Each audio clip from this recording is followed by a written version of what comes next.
We are Onyx Imaging. We are the highest rated and most reviewed printer service center in Oklahoma. Hey there YouTubers, it's your girl Brett over here at Onyx. Today I'm going to show you how to clear paper jam, and I'm working with an HP Laserjet Pro M501.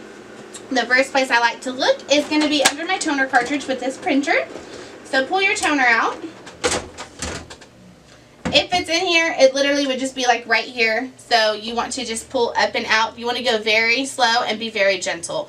Anytime you're clearing a jam, you don't want to pull really hard or go really fast, because then you could rip some pieces of paper off inside or possibly damage some sensors or something inside. So the next place I like to check is in the back.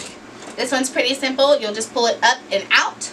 Make sure to go slow and gently. Last place, this one's pretty easy. Of course, you'll see the paper just sticking out right here. Just pull it out slowly and gently as you can.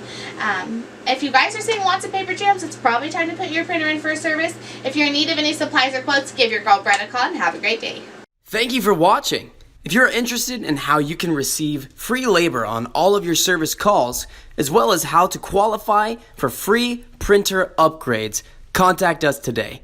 We are here for all of your printer and office supply needs.